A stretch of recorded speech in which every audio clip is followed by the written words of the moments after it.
con Emilio Alba hablando del COVID y la leucemia. Y la verdad es que ha sido un año intenso en el que, sin pretenderlo, como lo comentaba hace un momento, nos hemos centrado sobre todo en Málaga. Hemos hablado de Monte Alto, hablamos del urbanismo de la provincia, Felipe Romeras con el Parque Tecnológico, Manuel Olmedo con la empresa y el Guadalmedina. Hemos hablado de educación, que también nos implica. Y ahora pues vamos a tener un tema que sí que nos implica muchísimo, porque es la amenaza del cambio climático, si es que existe, para las playas de Málaga. Pero lo que tenemos es un gran experto en lo que son mecánicas de fluido marino, que nos va a hablar sobre la relación entre el Atlántico y el Mediterráneo y nuestras playas. Don Manuel Pérez es ingeniero de la Universidad Politécnica de Madrid y el decano del Colegio de Ingenieros Civiles de Málaga, Arturo, lo va a presentar y va a inaugurar el acto.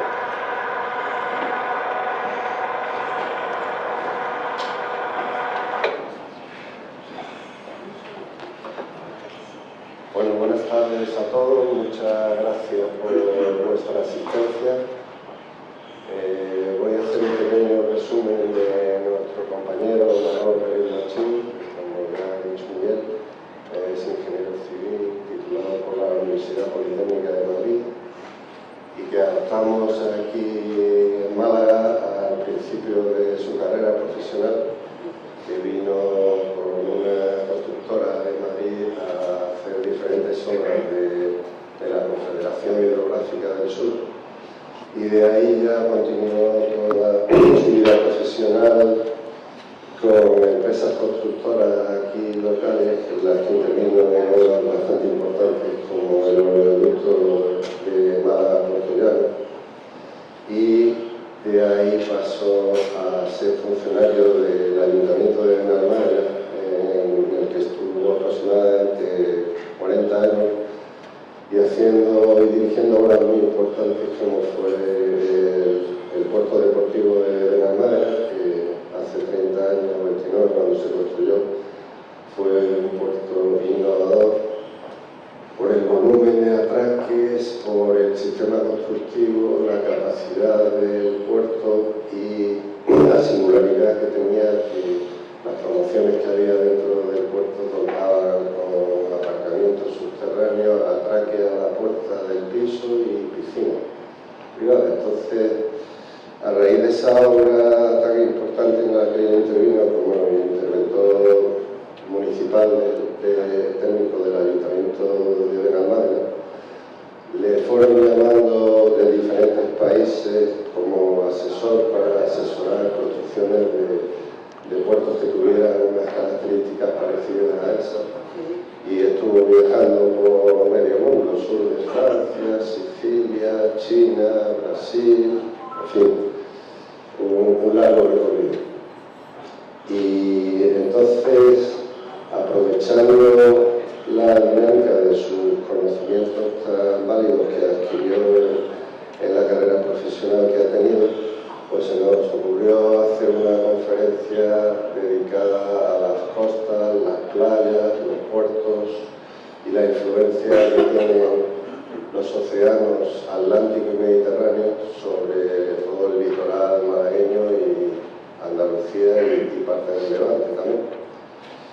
Así que nos va a desarrollar un poco diferentes particularidades de todo este campo, que espero sea de vuestro interés y agrado, porque, como digo, sobre todo para las personas que vivimos en zonas costeras, nos afecta directamente, porque en cualquier momento podemos sufrir un tsunami en las costas del Mediterráneo, como ya sabéis.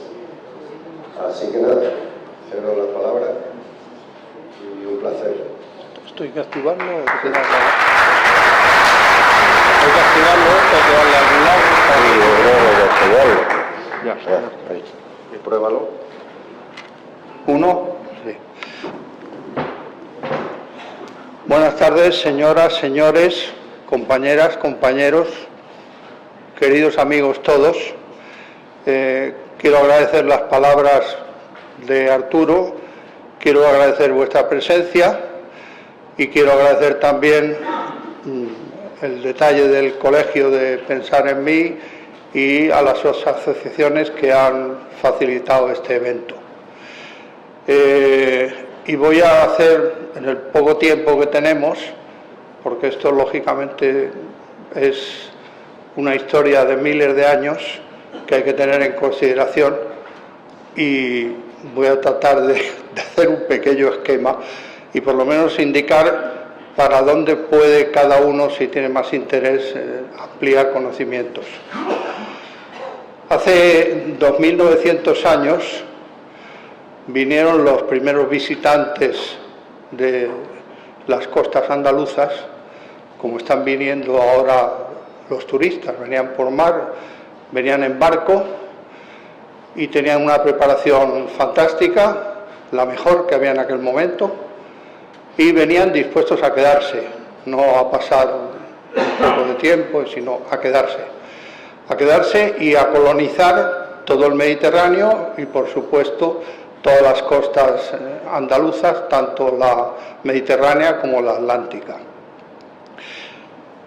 Iban navegando con la máxima profesionalidad, iban situándose por marcaciones. Los que hayan navegado saben lo que es eso, y es que navegando de cabotaje por la costa para no perderse, porque era la primera vez que se hacía ese viaje, se iban fijando en los puntos singulares de la costa y se iban marcando por ángulos y se posicionaban con la sonda por la profundidad que tenían, con lo cual sacaban una medición muy buena. Tan buena, que 500 años después, Heródoto, que era, y que podéis leer, por eso os lo digo, y ver, que era historiador y geógrafo, pues comprobó personalmente. Y Heródoto lo comprobó andando, porque no se fiaba de lo que podía ver en los barcos, y entonces hizo todo el recorrido por tierra consultando a la gente sobre detalles que le habían llamado la atención. Y fue tan singular esta descripción que hizo un mapa mundi que se conserva, donde es pues muy parecido. Entonces, los puntos singulares no han desaparecido y todo fantástico. Este hombre había oído lógicamente historias de todo esto, porque en aquellos tiempos la difusión era de viva voz. Entonces la gente volvía y contaba lo que había visto, y entonces eso incentivaba que otros siguieran viniendo. Y ante las dudas, porque en aquellos tiempos se relacionaba todo con lo esotérico, pues quiso comprobarlo. Y entre otras cosas se recorrió 2 veces el Mediterráneo a pie, por arriba y por abajo, comprobando y dando fe de todo eso. Más otros recorridos que demostraron luego, a cabo de muchos años, la realidad de algo que podía haber sido una fantasía, como por ejemplo el tema de Tartesos y la Atlántida, que hasta hace muy poco nos ha tenido por bueno, porque 500 años antes de nuestra era, del día a la noche desapareció, parece que por 2 tsunamis en el Atlántico, y no se salvó nadie ni se ha sabido nunca nada de ellos. Pero Heródoto descubrió testimonios, y os vais a quedar un poco sorprendidos los que no lo sepáis, en el Mar Rojo. En el Mar Rojo encontró testimonios. Y luego, hace relativamente poco, se encontraron los arqueólogos tesoros de joyas que habían fabricado y que son indiscutiblemente de ellos, porque se han podido comparar con otras que tenían esa historia. Cuando esta gente, eligiendo el sitio de emplazamiento, que constaba de 3 puntos. Uno, tener agua. Entonces se buscaban un río, la desembocadura de un río, de un arroyo. Otro, que hubiera pesca. Como iban por mar y eran pescadores, entre otras cosas, pues lo sabían, lo veían. Y otro, que hubiese una playa suficiente para varar las embarcaciones. Las flotas con las que hicieron este movimiento eran hasta cierto punto abundantes, porque no se podían exponer a hacer un viaje con un solo barco, que se estropeara o se perdiera, y entonces siempre iban varios. Pero es que luego tenían también la misión y la idea de montar pues un comercio y una industria. Eran los principales comerciantes e industriosos de aquella época. La experiencia que tenían era de 3.000 años abasteciendo y comunicando y sirviendo de todo tipo de utillería y barcos a las 6.000 islas que conforman Grecia. Grecia está formada por una parte continental y un montón de islas, y la única forma de comunicarse pues era por barco. Y además estas islas en la zona de Grecia, si alguno ha estado por allí o tiene referencias, son bastante áridas. Y sin embargo, estos de los que estamos hablando, que provenían de Tiro y formados pues por judíos, por sirios y por... se me ha ido ahora el nombre de la tercera parte de la población, pero me acordaré. Entonces, estos de libaneses, porque es el Líbano. Entonces, la zona esta es bastante fértil y produce de todo. Y la riqueza principal que tenían, por eso se especializaron en barcos, son los cedros, los famosos cedros del Líbano, que os sonarán algunos. Se nombran todos los libros antiguos y eso hacen referencia a los cedros del Líbano, que era la mejor madera, era una madera indestructible, era una madera aromática, era una madera resistente, flexible, y con esa hacían los barcos, que tenían que tener bastante porte, porque allí los vientos más duros, un poco como aquí, era el terral que le llamaban septentrión, porque venía del norte. El norte es el septentrión, y entonces cuando cogían un viento de esos, pues tenían que tener los barcos cuidados. Entonces cargaron una serie de barcos de madera esa, llevaron cargados, porque las singladuras que hacían, los recorridos diarios, eran prácticamente de un día, desde que salía el sol hasta que se ponía. Luego no seguían navegando porque no conocían a dónde iban y no se podían exponer. Entonces, donde llegaban, buscando una buena playa y un asentamiento con pesca y con agua, varaban los barcos, sacaban la madera y montaban un taller de reparaciones para los barcos, un astillero. En principio, reparaciones por si se habían estropeado por todo el camino. Luego montaban una factoría para la pesca que cogían, lo que sobrase, prepararlo para comerciar con ellos. Y luego traían el resto de los barcos llenos de todos los productos que ellos producían y con los que comerciaban con los griegos, de los cuales también sacaban ellos productos. Por ejemplo, de Corinto pues sacaban vino, sacaban pasas, sacaban una serie de cereales, y de ellos los que tenían también. Todo esto lo llevaban en ánforas, unas con aceite, otras con vino, y cuando llegaron y hicieron todo aquel despliegue, pues los pocos habitantes que había, porque había muy pocos habitantes. En Málaga en aquella época habían bajado de la Bética, los que ya no tenían que comer allí, se llamaban betones, que venían de la Bética, y se pusieron a colaborar con ellos. Eran tan sinceros que lo compartían todo, tanto los naturales como ellos. O sea, no iban por el tema de la violencia, sino por el tema de la amistad y el comercio. Y hay que decir que aquellas playas no tenían absolutamente nada que ver con las que hoy en día. Aquí eran unas playas estables, que quiere decir que eran suficientemente grandes para alojar una flota de superficie, como ocurre hoy. Hoy en día en muchas playas hay jávegas o barcos que los varan los marineros, tampoco eran mucho más grandes, y entonces estas posibilidades pues las desarrollaban así. Para que una playa sea estable, como eran aquellas, y no las que tenemos ahora, bueno, un dato es, para que os deis cuenta de lo que es la estabilidad y la inestabilidad, es que en los últimos 60 años se ha perdido el 60% de la superficie de las playas. En todo el mundo, lo cual es muy preocupante. ¿Qué era lo que hacía estables las playas? ¿Qué factores intervenían? Pues esencialmente dos. Uno, la naturaleza había creado un sistema equilibrado, un ecosistema en el que todo el fondo marino estaba tapizado de todo tipo de algas diferentes, complementarias, que a su vez albergaban toda la fauna marina.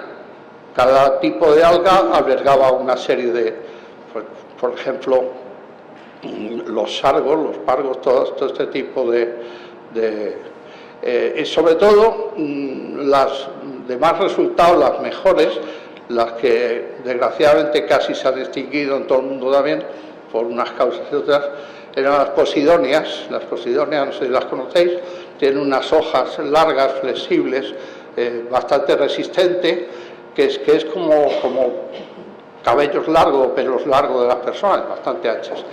Y entonces el oleaje, al actuar sobre el fondo del mar y sobre el talud de las playas, las peina y disminuye la energía que llevan. Toda la energía que lleva la ola para moverse, al tropezar con ese medio elástico, se debilita y pasa suavemente y no quita la arena.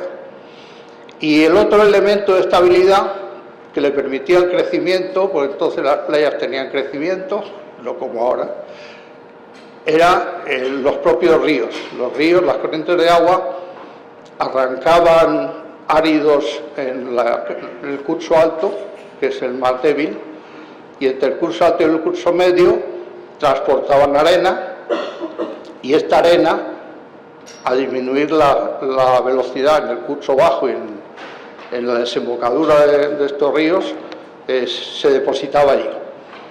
Al depositarse, pero eso continuo, esa acción era continua, porque los ríos estaban día y noche funcionando y estaban transportando arena.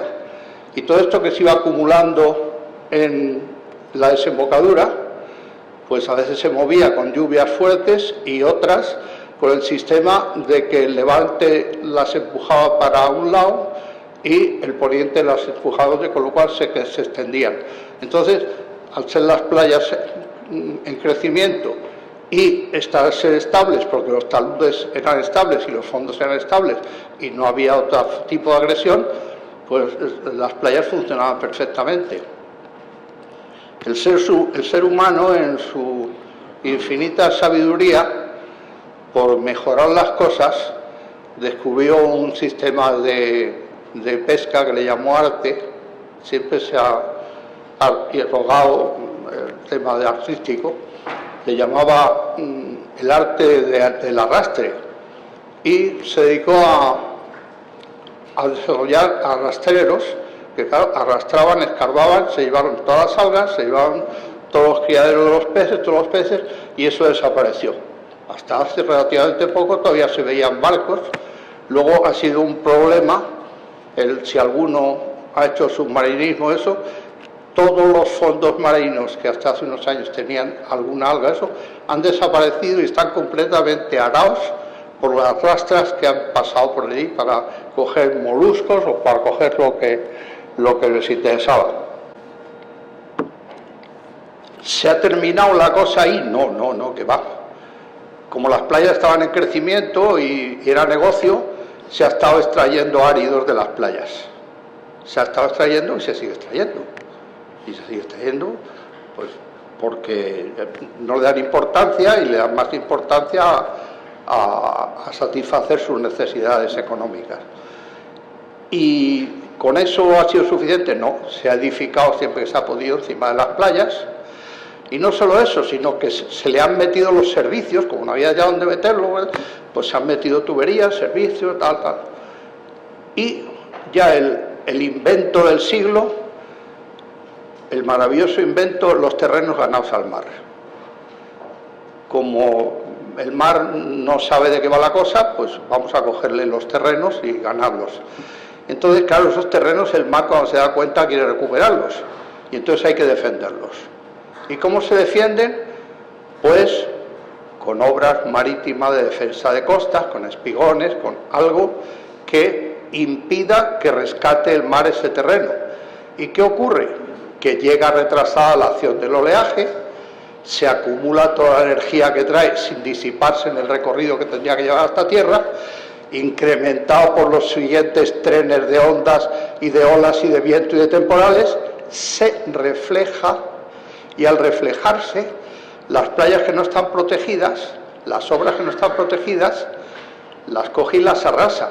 Y entonces en kilómetros desaparecen las arenas, aparecen los tubos que habían metido, los chiringuitos salen danzando, las vallas de los jardines, las terrazas y a veces hasta los edificios.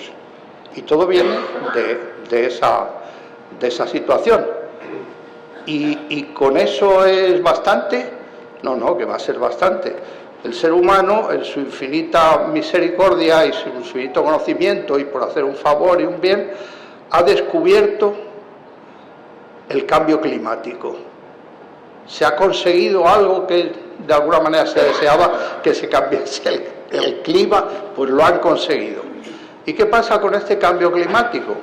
Pues que hemos conseguido fundir los polos. Y al fundir los polos, ¿qué pasa?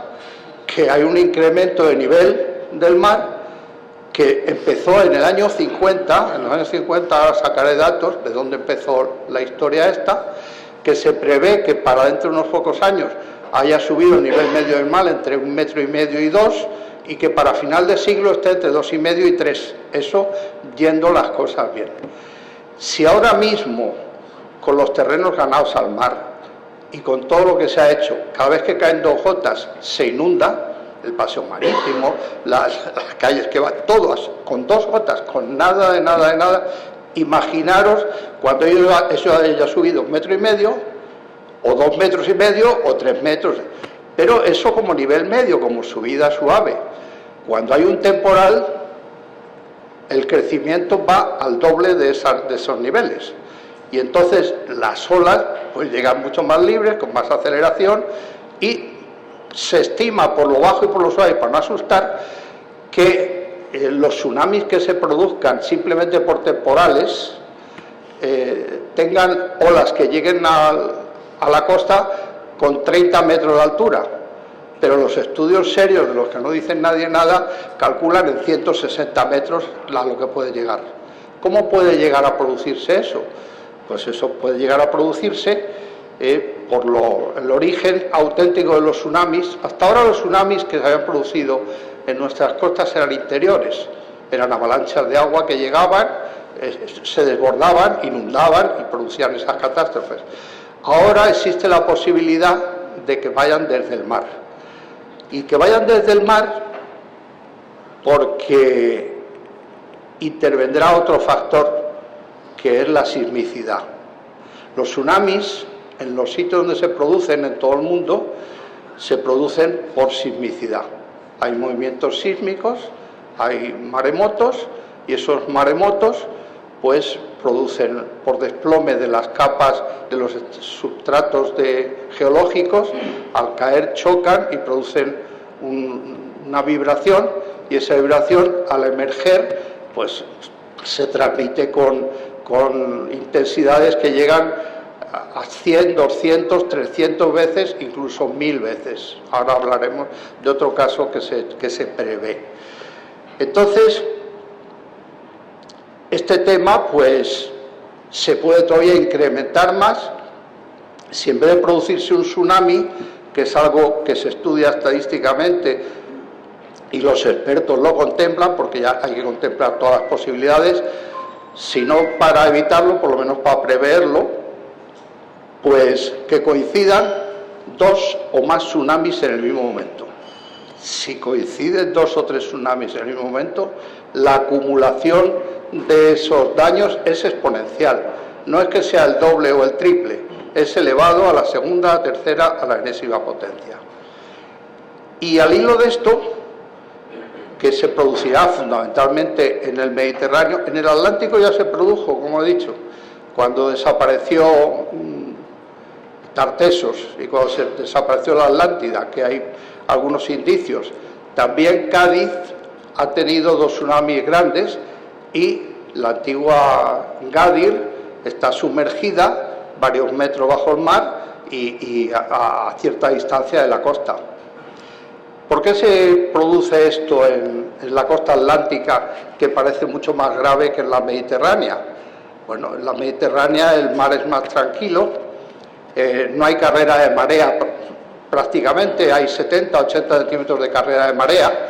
Con esta carrera de marea que hay ahora, cuando hay temporales y sin llegar a máximos, lo habréis visto todos o casi todos, que los muelles del puerto se inundan. No sé cómo pasa en Venecia, pues porque sube el nivel, eso sube, no tiene otras posibilidades, y cuantas más cosas se echen dentro del agua, pues menos capacidad. Como si tienes una taza y empiezas a echarle trozos de pan o de bollo, tiene un momento que eso se desborda. Entonces, ¿por qué en la costa atlántica se producen catástrofes más grandes o desequilibrios más grandes? Voy a dar otro detalle que podéis comprobar. Hay muchos, porque han desaparecido un montón de playas en la costa atlántica, donde curiosamente eran el crecimiento máximo, la cantidad máxima de arena, porque el Mediterráneo, que es completamente distinto al Atlántico y parece que están en pugna, le ayudaba con los vientos de levante y le ayuda a transportar la arena del desierto. Entonces, en Cádiz y en Huelva, en aquellas zonas de las atlánticas, cuando está soplando el levante, la gente no vive, porque es una mezcla de aire caliente, caliente y muchísima arena. La arena se mete, a mí me cogió una vez uno de esos, con un coche que teóricamente se cerraba todo para evitarlo, y durante 15 años que tuve el coche siempre salía arena por algún sitio. O sea, es una cosa, pues, es polvo, es una cosa en suspensión. Bueno, esto, si habéis estado por Cádiz, habréis visto que hay unas zonas de dunas inmensas que tapan las carreteras, que se plantaron pinares, se comen los pinares, y probablemente la playa más emblemática, más atractiva, más bonita y a la que va todo el mundo es la de Bolonia. Bueno, pues la playa de Bolonia está inundada. En el momento actual está inundada, con todas las dunas, con todo el tamaño, con todo, inundada. Y otro caso espectacular, el de la playa de San Roque, que no sé si la conoceréis, que está enfrente de Gibraltar. La playa de San Roque, cuando terminó la guerra civil nuestra, existía el riesgo, por actividades políticas, de que los aliados desembarcaran en España desde Gibraltar, que era una plaza fuerte y donde podían desembarcar. Entonces la rodearon de búnkeres y en la playa de San Roque, que era la más próxima, hicieron un búnker muy grande. Ese búnker ahora mismo está bajo 3 o 4 metros de agua y a 50 metros de la orilla. Ha desaparecido absolutamente toda la playa y eso se ha hundido, lo mismo que la antigua capital de Cádiz, lo mismo que los restos de la Atlántida y tal. ¿Y por qué está ocurriendo esto? Pues para saber lo que está ocurriendo tenemos que entrar en la historia de la geología, que es interesante y que probablemente la conozcáis todos, pero vamos a por coordinar a tocar el tema. Cuando el geoide este que habitamos nació como consecuencia de un choque interplanetario, incluso algunos dicen que intergaláctico, donde intervinieron varios astros, salió completamente incandescente, girando sobre su eje y en la órbita elíptica alrededor del Sol, como resultado de una componente de fuerzas atractivas de todos los astros y todo, describía eso. Aquello era una bola de fuego que al entrar en contacto con una atmósfera de varios miles de grados bajo cero, se fue enfriando. Al enfriarse, se condensaron los gases que tenía. Estos gases fundamentalmente estaban compuestos por vapor de agua. Y en un momento determinado cayeron unas lluvias torrenciales durante años sobre toda la Tierra, se inundó la Tierra y aquello que había sido una bola de fuego, pues era una bola de agua. Esta bola de agua Con el tiempo siguió enfriándose y las capas que formaban la corteza, que se habían ido sedimentando en función de su densidad, se fueron enfriando de fuera adentro. ¿Y qué ocurre cuando empiezan a enfriarse? Pues como resultado de la rotación, de las atracciones de otros planetas y del efecto de Coriolis, se empezó a arrugar. Esas arrugas, que se llaman plegamientos, dieron lugar a que se rompiese la corteza en dos sentidos, el sentido horizontal y el sentido vertical. Y esos plegamientos pues dieron lugar a montañas elevadas, a cadenas de montañas, y en el caso del Mediterráneo, que es muy singular, el plegamento principal, aunque hubo otro lógicamente en África, fue el plegamiento alpino, donde están los Alpes, donde está el Mont Blanc. Ese plegamiento hizo que el agua escurriera, fuese al Mediterráneo, y todo el borde litoral se quedó muy debilitado, porque al empujar esa corteza hacia la superficie arriba por contracción y por efectos de la rotación, pues se fue rompiendo y se produjeron dos fenómenos complementarios. En ese caso sí, en otros no, pero en ese caso sí. Y es que se creó lo que se llama la cadena sísmica, que es una cadena de seísmos que va entre Turquía, Grecia, Italia y España, saliendo por el estrecho, con dos ramales. Uno que va por Portugal hacia las Azores y otro por Marruecos, que va hacia las Canarias. Entonces, estas zonas debilitadas son las que en su continuo movimiento han estado produciendo desplomes y vibraciones que han dado lugar pues a tsunamis y a terremotos y a todo tipo de cataclismos. Y por otro lado, al haberse fraccionado tanto la corteza, se ha puesto en comunicación con el magma sobre el que surta la corteza, y entonces se ha creado en paralelo una cadena volcánica, que es la que coge el volcán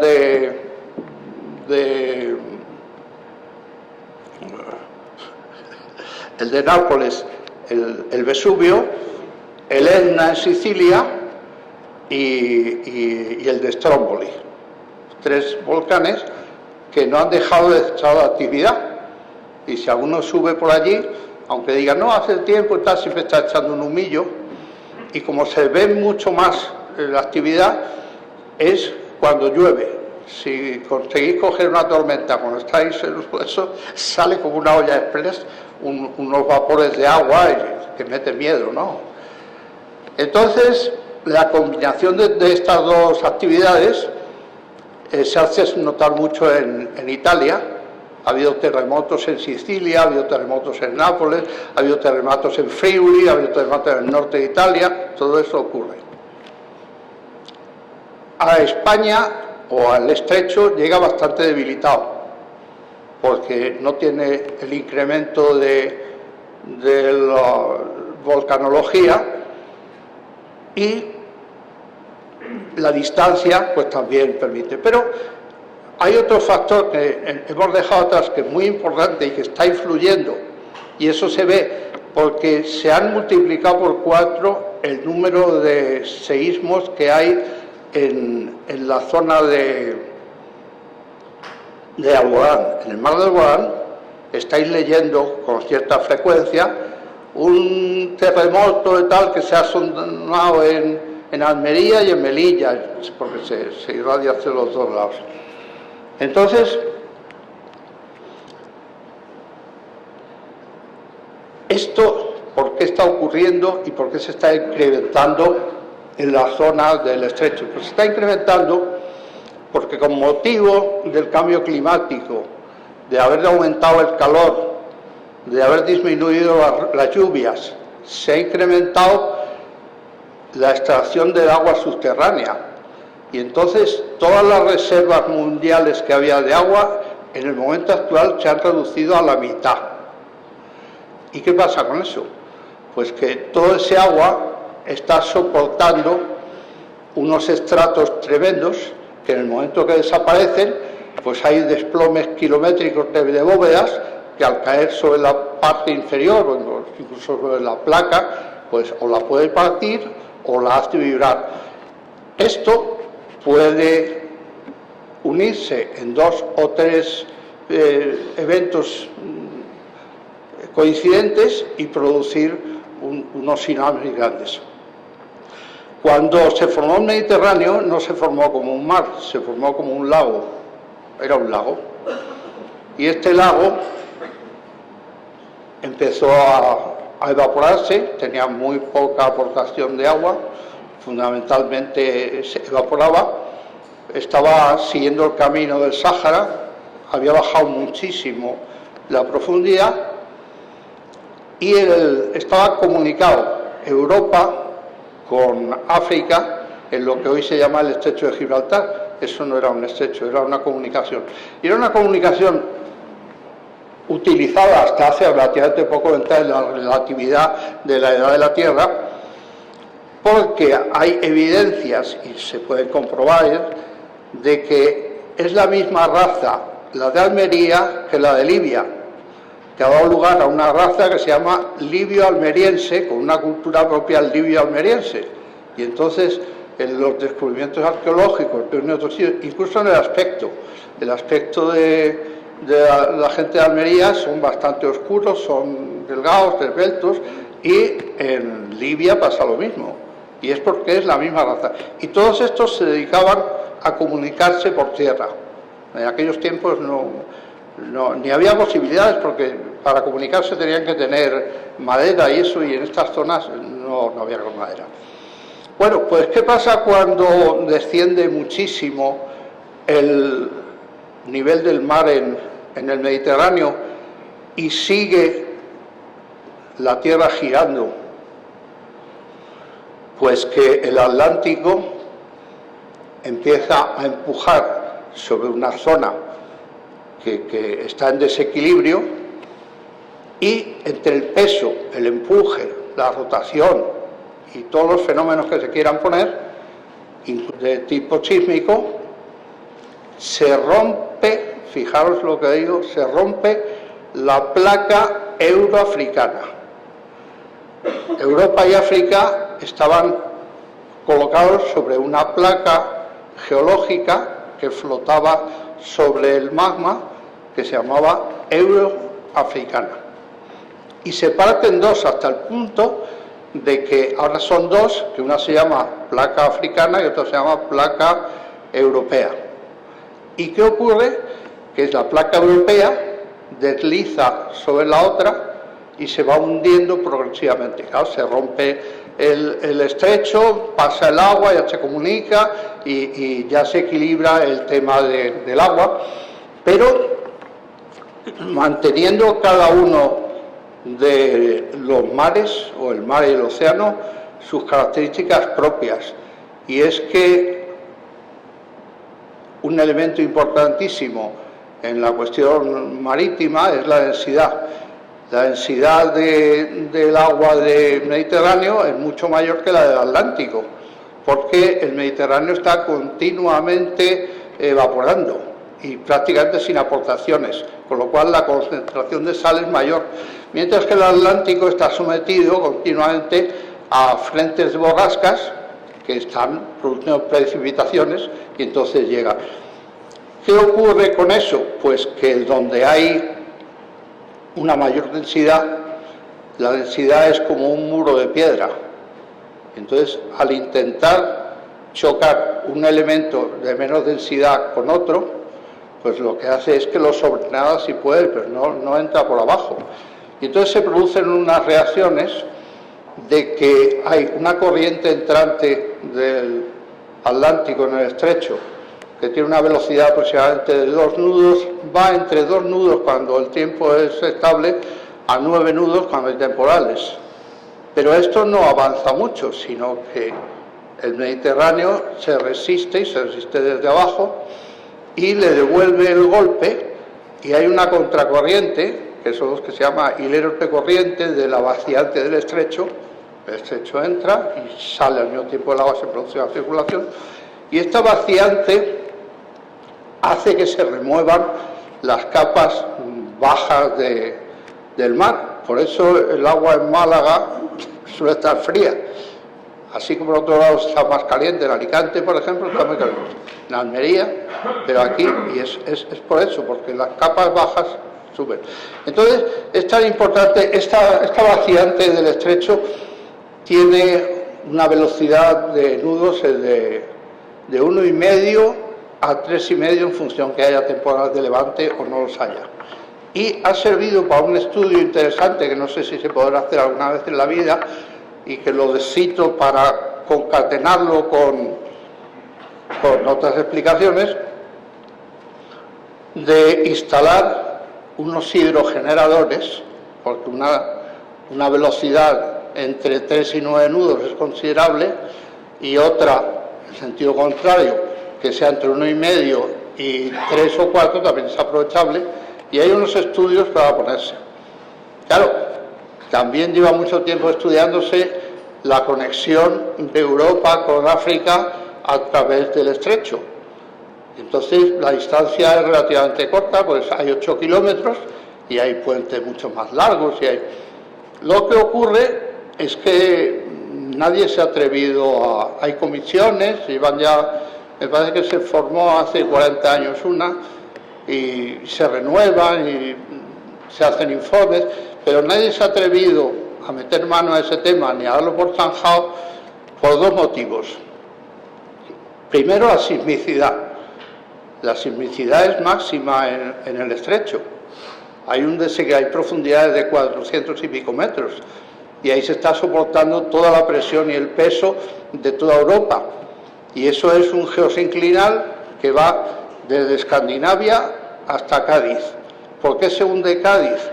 Pues se ha comprobado que al mismo tiempo que se hunde Cádiz se va levantando la plataforma escandinava. Es una sola placa que se ha inclinado por pesos y movimientos, y una se hunde y la otra emerge. ¿Cuál es el punto de inflexión de esta placa? Donde gira la placa. Pues los Países Bajos, Alemania e Irlanda. Entonces, en el año 50 empezaron a darse cuenta toda la gente que vivía en la costa de Irlanda, en la costa norte de Irlanda, que se inundaban, sin que hiciese mal tiempo, se inundaban. Y empezaron a estudiar una comisión internacional y vaticinaron que había un cambio climático, solo determinado el cambio climático, y que íbamos a llegar a donde hemos llegado. Entonces, aquella gente, viendo el problema que tenía, lo resolvieron, no había solución de defender aquello era indefendible, y en aquellas latitudes, y con los temporales que hay allí, luego hablaremos de temporales del Mar del Norte, y todo eso son tremendos, pues decidieron evacuar con tiempo. Y desde entonces se están haciendo urbanizaciones y casas similares a las que estaban pegadas a la orilla, pero ya en seguridad, más altas. En Holanda y en Alemania, y ahora como va aumentando el nivel del mar todavía más, y no solo el nivel del mar, sino las lluvias y el cambio climático, habréis visto que desde hace unos años esas inundaciones que eran endémicas en Alemania del Norte se han extendido a casi toda Alemania y ya llegan a Francia. Y en Francia están produciendo una colección de muertos todos los años porque se inunda aquello, son zonas bajas. ¿Y qué solución han encontrado? En Holanda tienen el riesgo de que los terrenos defendidos, son los Países Bajos, que llaman bajos porque están por debajo del nivel del mar, como puede ser Nueva Orleans, que está por debajo. ¿Y qué solución? Bueno, pues poner diques, como han hecho también en Venecia. ¿Y qué pasa con estos diques? Pues estos diques se tratan de hacer con la máxima seguridad, pero nadie puede evitar que en un momento determinado se rompan. Y cuando se rompe un dique de esto, hay miles de muertos, que ya van mucho en este sentido. Entonces, eso es un poco quizá a pequeña escala, pero creo que han resuelto el problema. Desde hace 20 años están edificando las casas de hasta tres plantas y en algunos casos de 4, flotantes. La hacen como cajón de hormigón prefabricado, la parte de abajo es flotante y se puede utilizar como trastero o garaje porque está todo impermeabilizado. Eso está guiado con unas guías, entonces si sube el nivel del mar no se inunda la casa sube, como pasa con los pantalones flotantes de los puertos deportivos o de los otros. Sabéis lo que son los pantalones flotantes, ¿no? Pues son unos elementos flotantes que tienen unas cadenas, entonces suben y bajan y no se produce lo que ocurría antes de este invento, y era que había que dar un salto imposible para subir al barco o para bajarlo. Pues esa es esta solución que están poniendo esta gente desde hace años. Los que quizá tengan la cosa más complicada, pero se lo toman muy en serio y eligen siempre un camino independiente, son los japoneses. Los japoneses, que lo tienen súper complicado porque tienen al mismo tiempo continuamente terremotos y tienen una serie de problemas terribles, pues han llegado siempre a soluciones, han empleado todas las soluciones posibles y de las más racionales han elegido la que querían mejor. Y entonces han visto que la mejor solución era la de flotar, porque no se sabe hasta dónde puede llegar y con temporales máximos el nivel sube muchísimo. Y con el tema de los tsunamis lo que ocurre es que cuando existe este movimiento sísmico, lo primero que hace es que cede el fondo, entonces se retira el mar, baja el nivel y de pronto sube eso otra vez por la oscilación y las olas que produce y tal. Entonces están haciendo, y están haciendo muchos proyectos más, ciudades flotantes. El módulo de 2 millones de habitantes. Y lo están haciendo.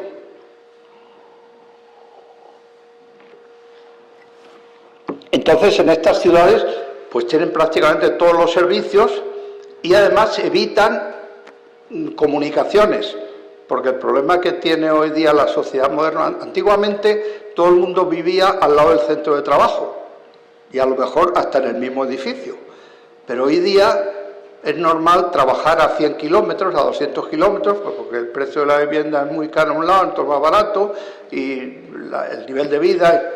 Y entonces, si crean estos centros donde lo hacen con la idea de concentrar industrias, empresas y eso, y que la gente no tenga que salir. Es un poco la idea de las ciudades industriales de los años 40 de Estados Unidos, que hacían unas grandes ciudades, y de alguna manera aquí se copió también ese tema, aunque más que nada en plan agrícola. Entonces, el problema queda bastante destacado, y soluciones, pues bueno, puede haber soluciones. Respecto a la subida del nivel del mar en el área mediterránea, creo que existía la posibilidad en todas las instalaciones marítimas de recalcularlas y de hacer unos proyectos de ampliación. Es habitual en el mar hacer proyectos de ampliación, porque cambia todo, cambia la idea, cambia el tráfico, cambian las estoras de los barcos, y entonces las necesidades pues tienen que, por ejemplo, cuando se diseñó el S-80, un submarino, resulta que tuvieron que ampliarlo y ya se salía del estándar de los muelles que tienen en Cartagena, y han tenido que hacer una ampliación de los muelles para que quepa. Bueno, pues eso es relativamente normal y además da vida a la profesión. Casi todos tendréis alguna relación con la profesión, y si no esta, otras, todas las profesiones están en crecimiento, y si no están en crecimiento desaparecen, que es lo que le movió quizá de alguna manera a los fenicios el ponerse a salir de su ámbito y extenderse por todo el Mediterráneo.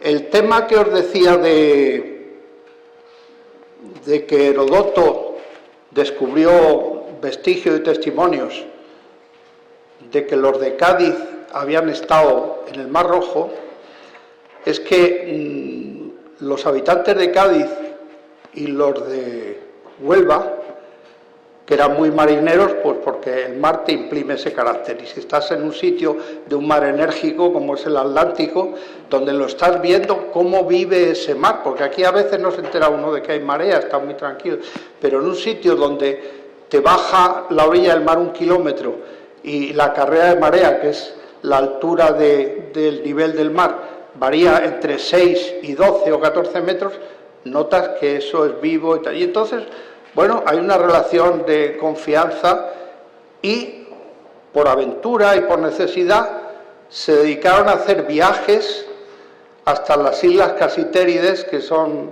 las inglesas, porque allí había estaño. Y entonces el estaño mezclado con el cobre, que es el que tienen en Río Tinto, en Huelva, pues producía el bronce, que es un elemento mucho más sólido y más fuerte. Y los de Cádiz eran pescadores. Entonces, de toda la vida, los atunes y los bonitos han criado en la zona de Tánger, en el norte de Marruecos, no pegado aquí, por la sismicidad, por la temperatura, por lo que sea, siempre han estado allí. Entonces iban a cogerlos allí, pero claro, a veces los peces estaban, no estaban, iban, no iban, y siguiendo, buscando bancos de pesca, se dedicaron, pues como si la cosa no fuese más, a dar la vuelta a África. Y entonces dieron la vuelta a África buscando caladeros y buscando nuevos horizontes, y Heródoto, en uno de sus viajes por el Mediterráneo, se tropezó en Egipto con una caravana que iba hacia el Mar Rojo, que él no sabía que existía eso. Y le dijeron que sí que había un mar, pero que hay otro mar, no puede ser, porque en principio en aquellos tiempos la gente tenía la idea de que el mundo era plano y tenía unos límites y de ahí no se podía salir. Y fueron al Mar Rojo. Y lo que encontraron fueron de restos de unas naves que tenían la proa, había quedado porque la proa siempre estaba reforzada, era la parte más dura y eso, y tenía forma de caballo.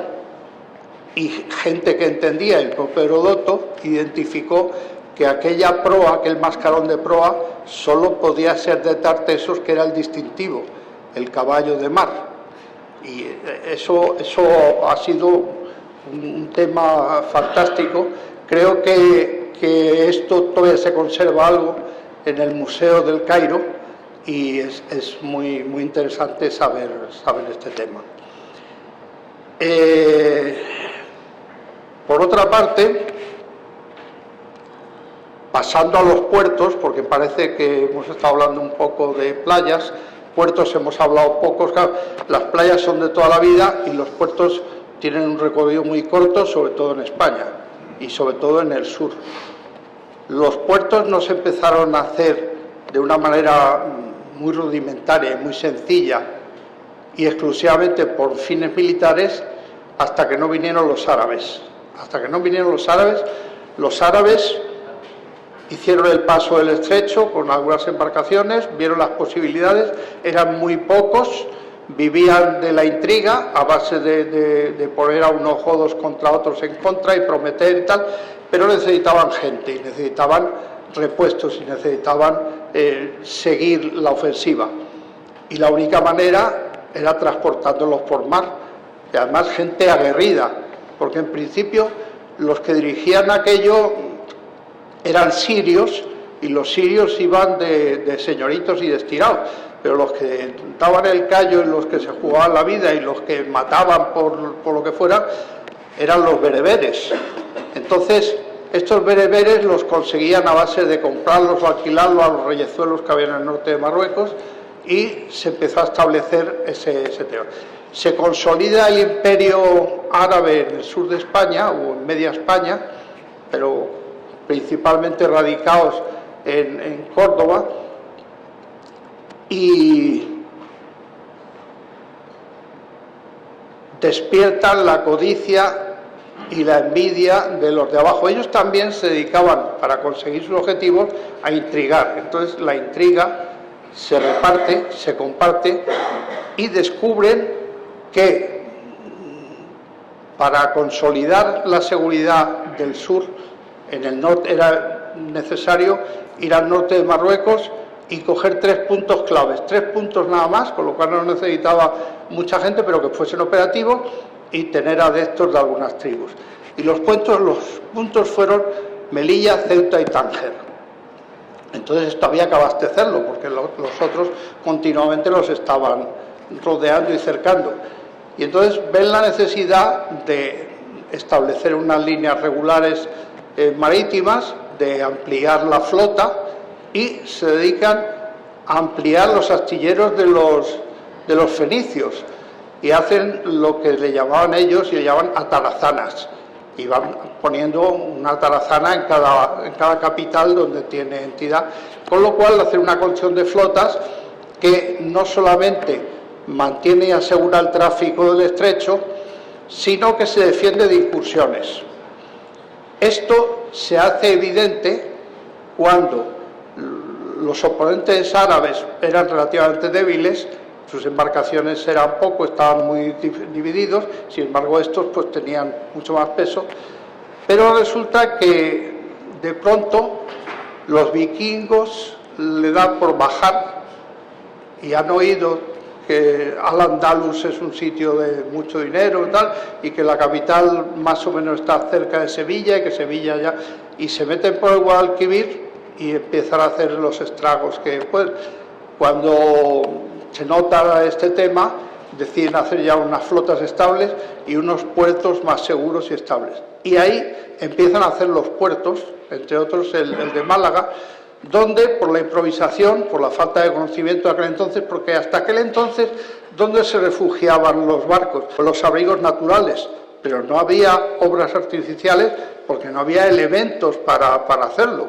Además tenían la experiencia de que las mayores tragedias que habían ocurrido en el Mediterráneo habían ocurrido precisamente por tratar de hacer ciudades fortificadas en el borde del mar. Para hacerlas y compensar los empujes y el oleaje, habían cogido elementos de piedras tremendos. Eso pesaba tanto que hacía que se hundiera al fondo o que se desequilibrara, entonces eso no era solución. Y empezaron a pensar cómo resolverlo. Al empezar cómo resolverlo, pues lo tuvieron que hacer de una forma experimental. Y lo que hicieron pues fue un laboratorio de ensayo, un canal de ensayo, de los que hoy se hacen para comprobar que una teoría es cierta y que puede llegar a buen fin. Y es que descubrieron algo que no se lo habían imaginado. Y es una cosa muy importante que se tiene en cuenta hoy día en los proyectos de puertos, las ampliaciones sobre todo de puertos, que es el fenómeno de la dinámica litoral. Ellos no sabían que ocurría esa cosa, ¿Y qué pasa? Para proteger los barcos, más que del mar, de los ataques de otros, porque la idea fue hacer 2 espigones paralelos, uno que protegiesen del levante y otro que protegiese del poniente, y fortificar los extremos de estos espigones, con objeto de que si pretendía entrar alguien a robar, a atacar, pues contraatacar, siguiendo además el modelo del Peloponeso, del Pireo, perdón. En el Pireo, pues el puerto del Pireo inicialmente era una bahía con un islote en medio, y toda la obsesión de los griegos era fortificar esa isleta. Luego lo que se hizo fue cerrarlo como un puerto, ya mejor. Entonces, en este caso, de los árabes hacen el espigón de levante y el espigón de poniente. Lógicamente lo hacen justo pegado al lugar, al Medina. La primera advertencia que se tiene en consideración cuando se va a hacer un puerto, independientemente de que no haya dinámica litoral, porque entonces se altera todo, es que no se haga nunca al lado de la desembocadura de un río, Pues porque ahí es donde se acusa más la dinámica litoral. Entonces, esta gente pues hizo el espigón de Poniente y el Guadalmedina, que tenía unos arrastres importantes, porque los montes están muy cerca y tienen una constitución muy meteorizada, cegaron la boca. Esto era una cosa que estaba ocurriendo siempre. El curso bajo tiene menos velocidad y al llegar al de la desembocadura ya no tiene fuerza y se queda ahí, y eso se distribuye con el levante y el poniente. En el momento que ponen un espigón que lo protege más del levante que del poniente, resulta que eso no se corre, ni el poniente, que es más débil, lo mueve. Y al contrario, se produce lo que se llama trampa de arena, y es que con sucesivos empujes del poniente y con el propio curso del río, toda esa arena o toda esa tierra se mete dentro del puerto. Entonces, en principio, las naves se varaban en lo que hoy es la cortina del muelle, y todo. El muelle era eso, y varaban porque era una playa, pero cuando intentaron dragar aquello era misión imposible.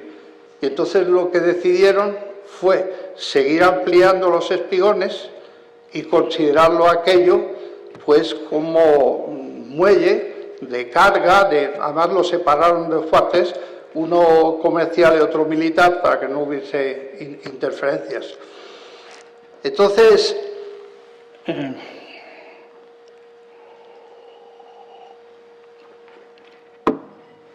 resolvieron su problema. Es curioso porque la seguridad del puerto lo hicieron en una variedad de puerto que se llama puerto abierto.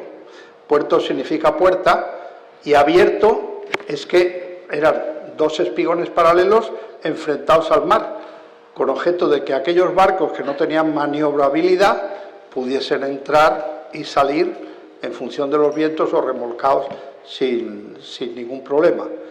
Y la forma de cerrarlos para que no entrasen otros era con cadenas, unían los dos extremos con cadenas, y además llegaron a tratar de perfeccionar el invento sometiendo el oleaje. Si ponían una colección, una especie de malla o eso de cadenas, pensaban que aquello se debilitaba, probablemente algo se debilitaría, y pues este sistema les estuvo funcionando para lo que ellos necesitaban, que era el traer tropas fundamentalmente y llevarles abastecimiento a las plazas africanas, que se llamaban presidios, porque en aquellos tiempos parece ser que eran como puestos de castigo. Entonces, desde ahí que hicieron unas flotas importantes, dominaron todo aquello, pues cuando caen se produce el descubrimiento de América. El descubrimiento de América se lanza desde Huelva, no se lanza aquí, desde Huelva. Y van desde Huelva, descubren América, descubren sus riquezas, y entonces toda la conexión ya con otro sistema político, ya eran católicos, ya no eran musulmanes, y se concentra toda la actividad marítima en las flotas de altura que tienen que hacer para ir a América, para traer los galeones, y además, lógicamente, no se piensa en hacer ningún puerto de carga y descarga en la orilla, donde dependen de la marea, de los temporales, de que les ataquen, y todo eso sube por el Guadalquivir hasta Sevilla, y en Sevilla tienen la Torre del Oro, donde administra eso, luego tienen también una torre para el marfil, tienen varios sitios, como pasa también en Londres. No sé si habéis visto en Londres, tienen también una serie de torres, copiado el sistema, nosotros fuimos primero, y ellos fueron almacenando también este tema. Entonces, el tema de puertos, salvo la zona de Cádiz y Sevilla, que eran los rentables, en esta zona queda abandonada. Y queda abandonada el desarrollo durante 400 años.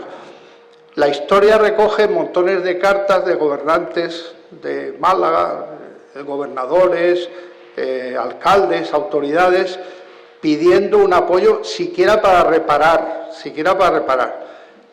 Y entonces, pues sí, se producen proyectos, primero un proyecto, y se contrata gente de fuera, pero gente de fuera que no tiene que ver absolutamente nada con los puertos.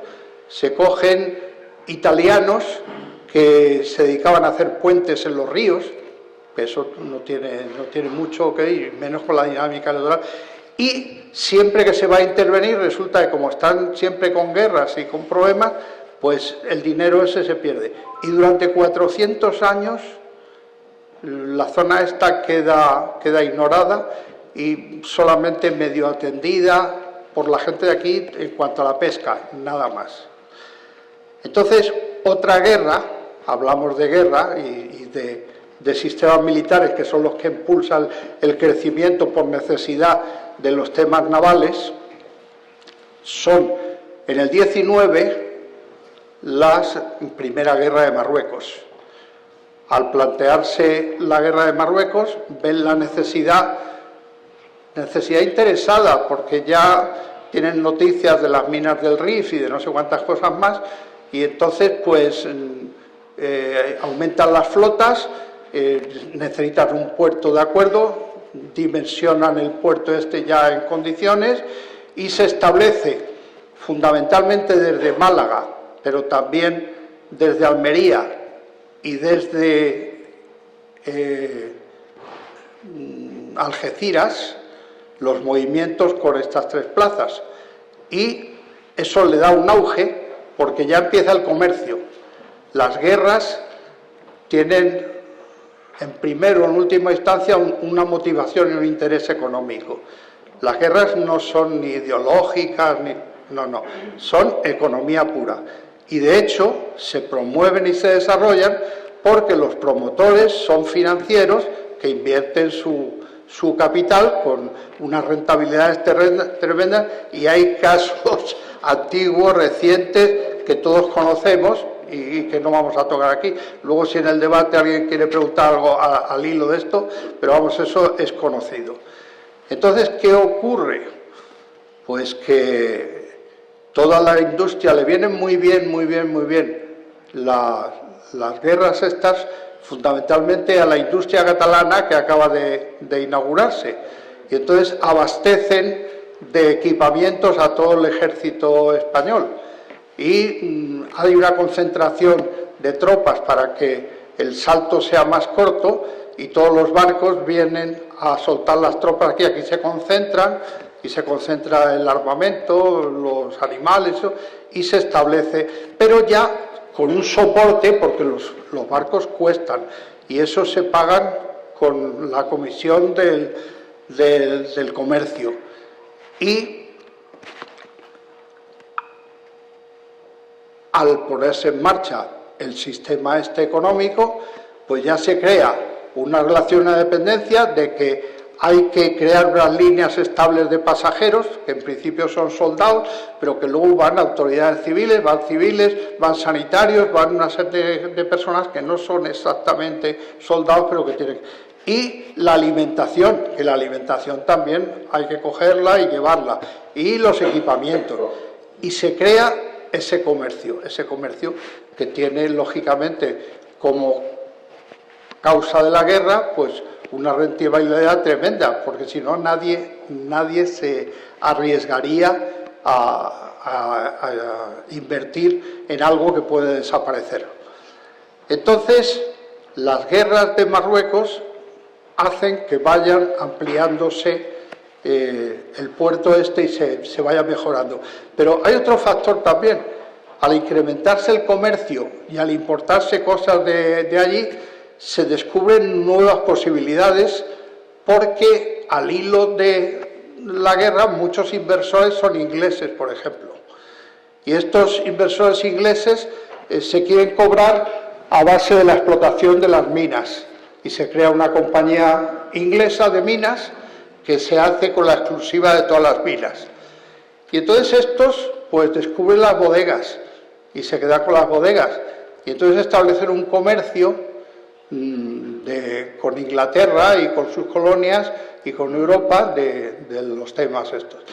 El impulso que dieron los fenicios a los malagueños fue tan grande, que no solo dura hasta hoy y se ve que no tiene límites de futuro, sino que una de las cosas que les enseñaron, y luego comentaré otra, fue la siderurgia. En Málaga, cuando llegaron los fenicios, lo único que tenían era la pesca, que hacían salazones, y el ocre. El ocre es el óxido, el ocre rojo y lo que se llama el óxido de hierro, según las composiciones, que lo utilizaban pues para teñir las telas o pintarse para sus ritos y eso. Los otros, que tenían mucha más experiencia, sabían que detrás del ocre había hierro, y entonces descubrieron todas las minas de hierro que hay en Andalucía, en el litoral, próximas al litoral, que luego con el tiempo, como estaban en sitios difíciles, en lo alto de la sierra, eso, hicieron unos cargaderos de mineral que han durado hasta hace poco, no sé si quedará todavía alguno. Había uno en Benalmádena, que desde las chimas abajo bajaba, y otro había en Marbella, y en Estepona había otro, había varios, y porque eso era importante. Y entonces les enseñaron a fundir y empezaron a crear, pues, el negocio principal que tenían los fenicios, independientemente de todo lo que sacase con todos los comercios, incluido la venta de ídolos, porque se las daban de religiosos, porque hacían idolitos de la suerte y los vendían y la gente los compraba, pues siempre la gente tiene esperanza de que le toque la lotería. Y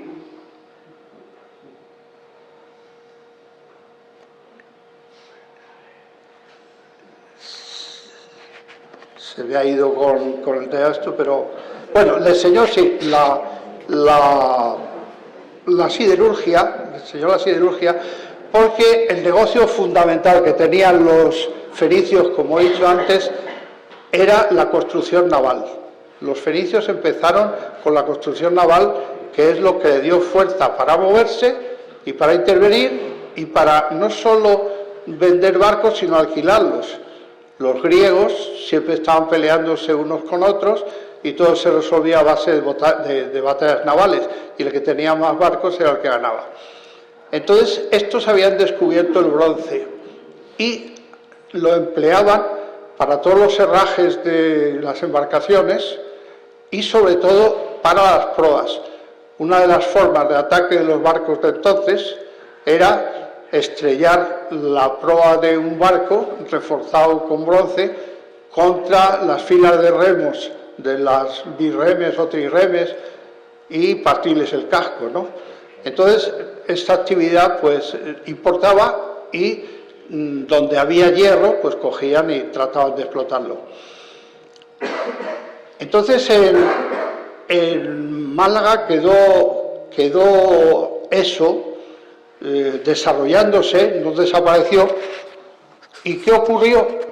Pues que en el siglo XIX también, con el crecimiento de la industria, crean los dos primeros altos hornos de España, antes que los vascos, que los asturianos, dos altos hornos, uno en Málaga y otro en Marbella.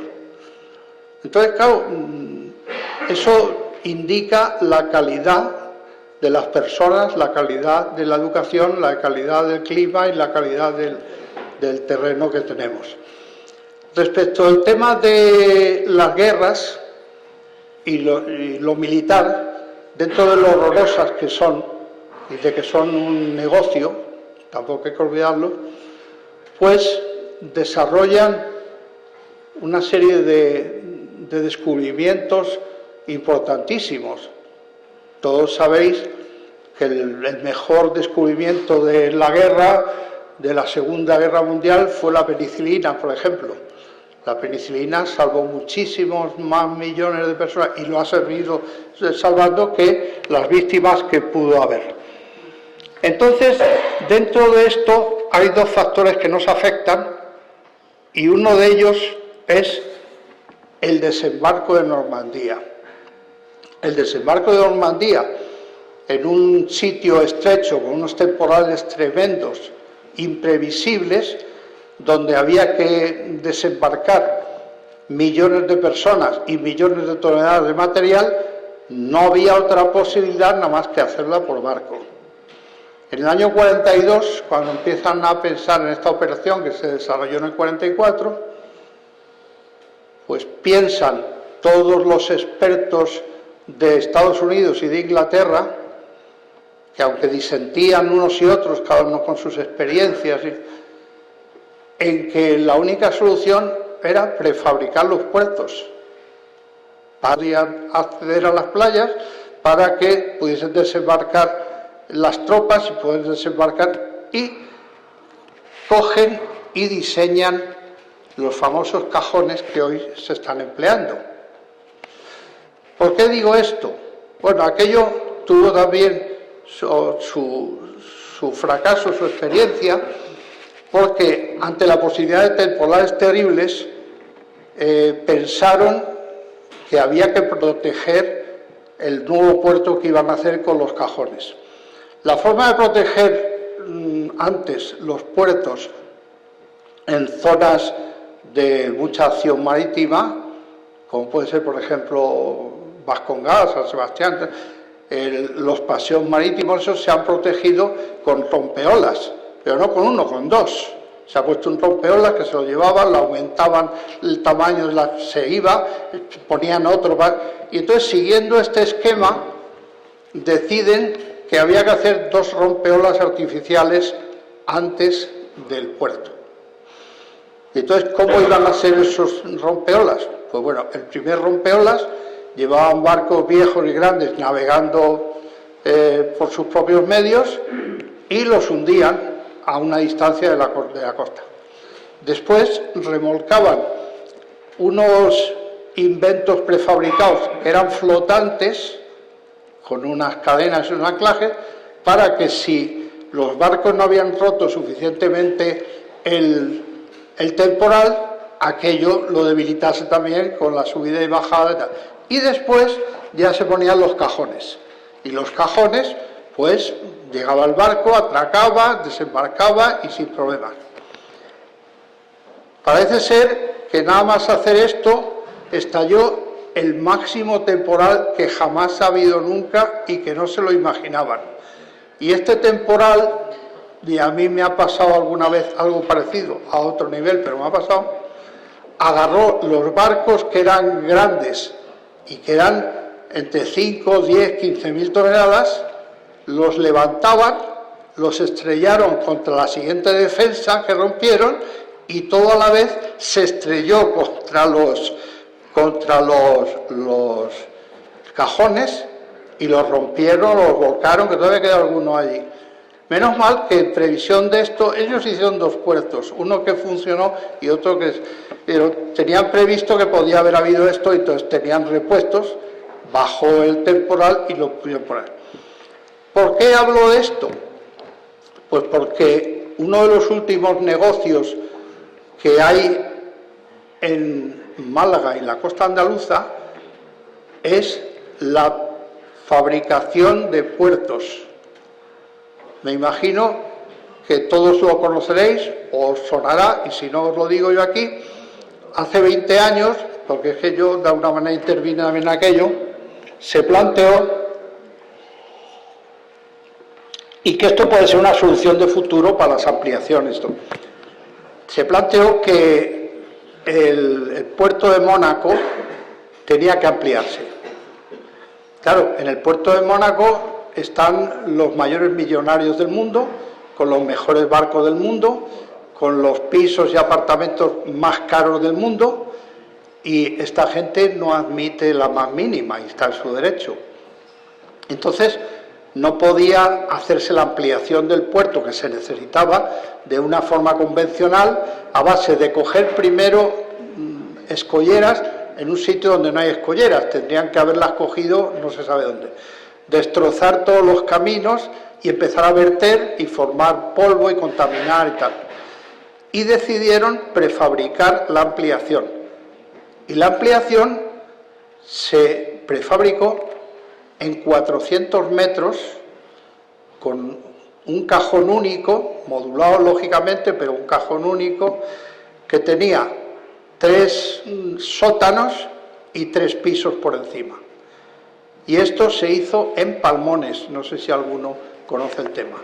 Se hizo en Palmones, donde ya se habían hecho prefabricados parecidos, y se botó con una subida de marea, se botó y se remolcó hasta allí.